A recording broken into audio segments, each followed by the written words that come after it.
Hello Chef Friday. Set ni regular platter. Yes, Boleh betul. tak buat satu saja yang baru ke? Boleh bang, boleh. Mana-mana, Saya eh? buat satu baru kasih abang.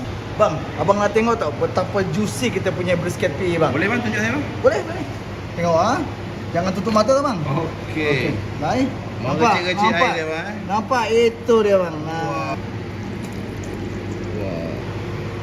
Wah. Ni daging dia bang. Ya, betul bang. Timbangan dia macam mana bang? Ini kita ikut kiraan 200 gram lah. Bang ini daging pakai bahagian mana bang? Nampak Ni- juicy betul lah. Ni bagian brisket PE bang.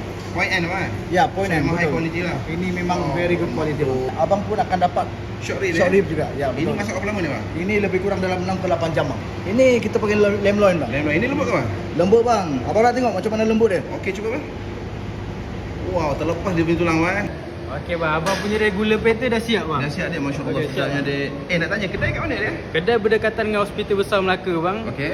Kalau nak senang cari, abang cari je Masjid Anur Peringgit Melaka. Berdepan Masjid Anwar kan? Berdepan Abang dengan buka Masjid sehari Anur. dia? Ya bang, buka setiap hari daripada 12 tengah hari sampai 11 malam bang. Okey, dia makanan ni saya makan dulu. Masya Allah, Okey, sedapnya bang, dia. jemput. Bismillah.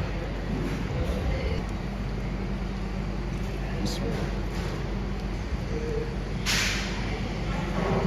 Beef brisket. Bismillah.